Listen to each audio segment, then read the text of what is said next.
সবচেয়ে ভালো। এখন আধুনিক যুগ, মানুষ কত সুবিধার ভিতরে আছে। এখন ঘর থেকে বের হয়ে রান্না করতে হয় না, চুলার কাছে যাইতে হয় না, যাইতে হয় এখন ঘরের ভিতরে সে রান্না করতেছে, ঘরের ভিতরে বাথরুম, ওয়াশরুম, যত রকমের রুম আছে সব রুম ঘরের ভিতরে। তারপরে মানুষ নামাজের সময় সে নামাজ পড়ে না। আগে এরকম সিস্টেম ছিল না যে সেহরির সময় ওঠার সময় মানুষ কি করতো, শীতের সময় গায়ে কম্বল দিয়ে পেঁচায়া লাকড়ি দিয়া মা এবং দাদিরা রান্না করে সেহরির সময় খাওয়ার সময় সে ডাকে দেয়া উঠায়া মুখ টুক ধোয়া পরে খাওয়া দিত। তাও সবাই পারফেক্ট ভাবে রোজা রাখতো, আমল করার চেষ্টা করতো।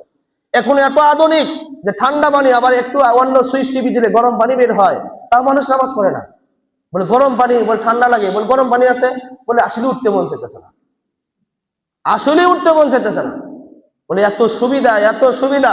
বলে এখন আর তুলার বালিশ লাগে না, এখন হাওয়াই বালুচ চলে।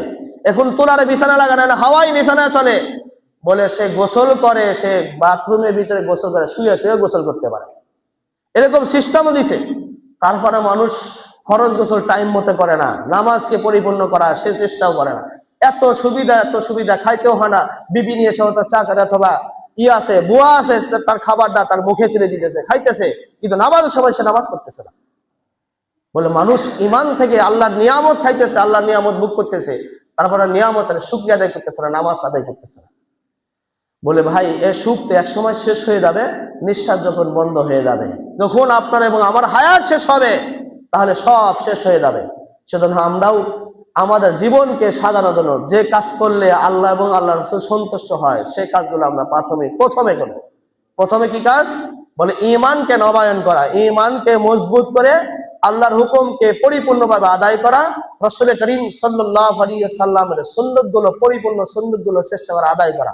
কারণ রাসূলের শাফায়াত পাবো, আল্লাহর হুকুম আদায় করলে আল্লাহ তাআলা আমাকে পুরস্কার দিবেন, না ডান হাতে আমল দিবেন, তাহলে বিনি হিসেবে জান্নাত দেব।